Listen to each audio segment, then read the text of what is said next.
How exciting to be here. What I want to try and do today is add to the amazing lineup of speakers today by bringing the brain into our discussion of the creative spark.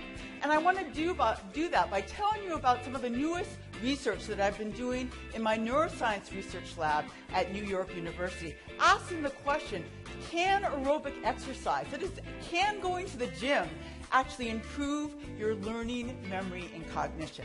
I also want to address the question of whether increased aerobic exercise can also make you more creative.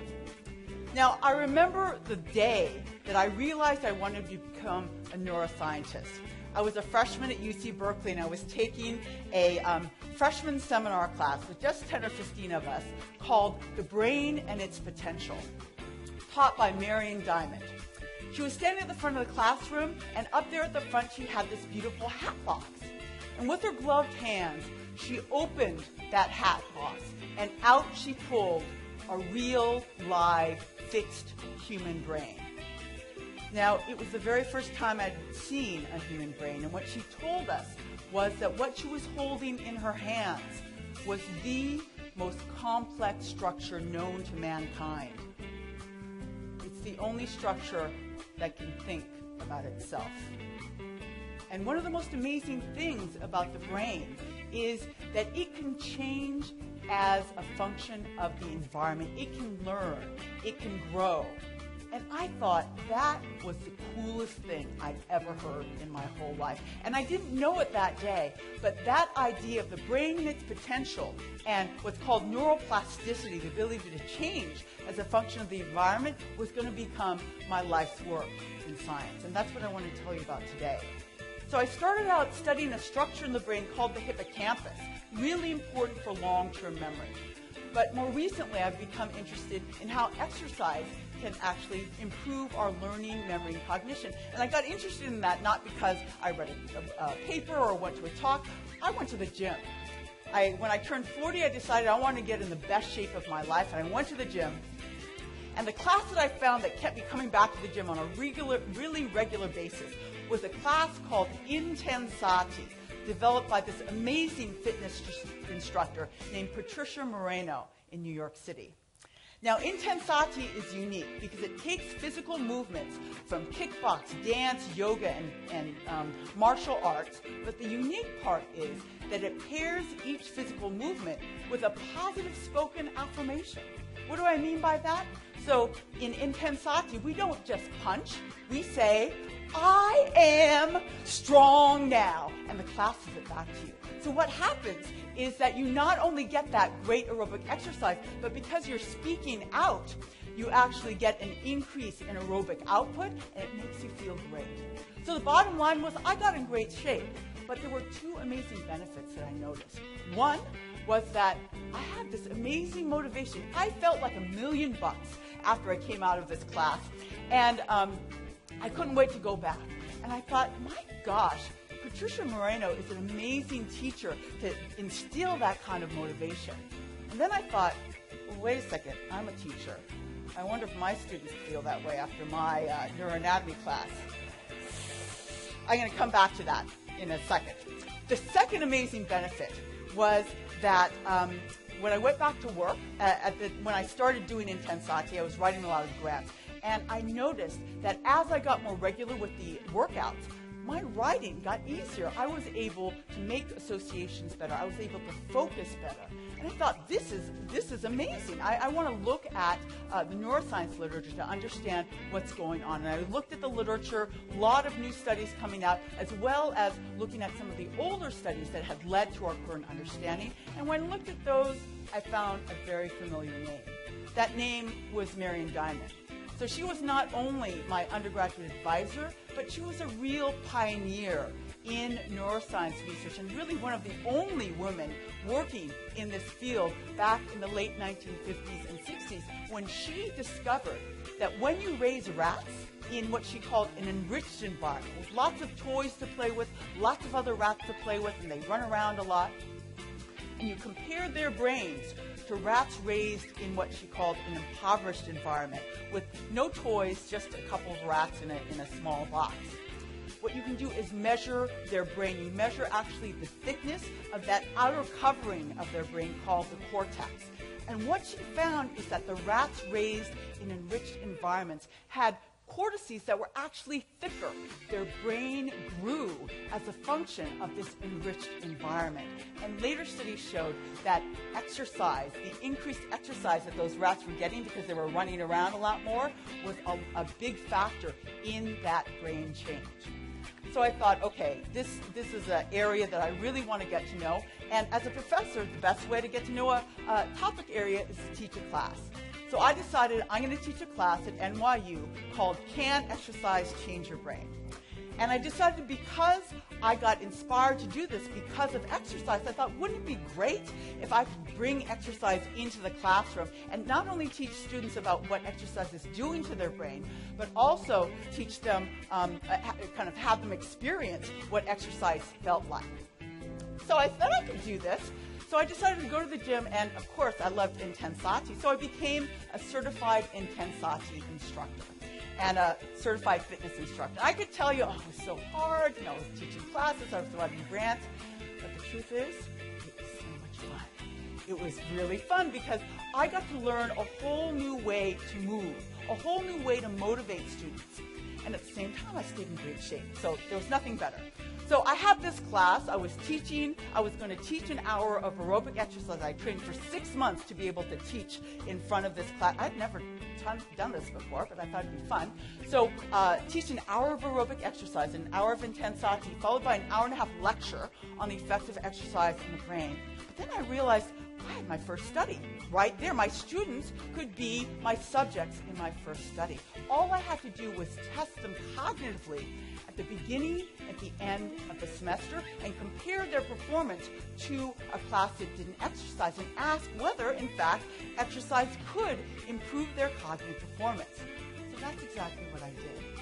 And before I tell you what our prediction was and what our results were, I just want to take you back for a moment to September 7th, 2009, which was the first day of this Can Exercise Change Your Brain class. And it's seared in my memory, mainly because I was really scared and nervous. I give many, many lectures. I love giving lectures, but this one I was very nervous. Why?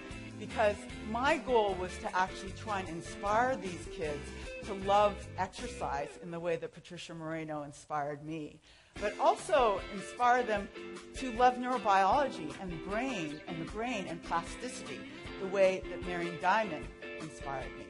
So I had a pretty high bar, and I was pretty scared to step out in front of that classroom.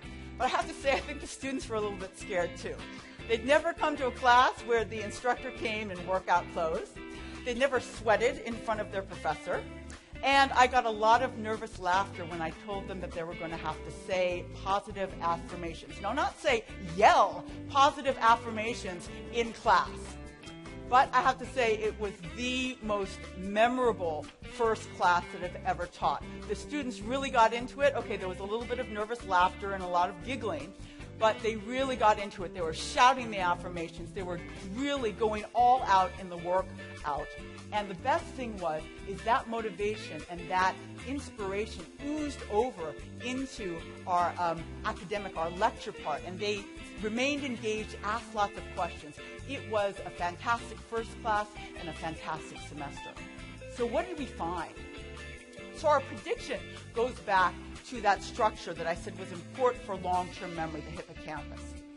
It goes back to the hippocampus because the hippocampus is one of only 2 brain structures where new brain cells, new neurons are born. So you and I have shiny new hippocampal cells being born in our hippocampus.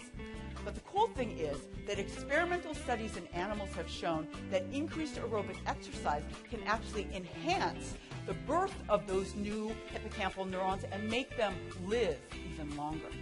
So our prediction was that this increase in aerobic exercise in my NYU students would actually improve their learning and memory, improve their ability to learn new pieces of information, and improve their ability to retain those new pieces of information. Did we find that? Well, we tested them on a whole battery of different cognitive tests.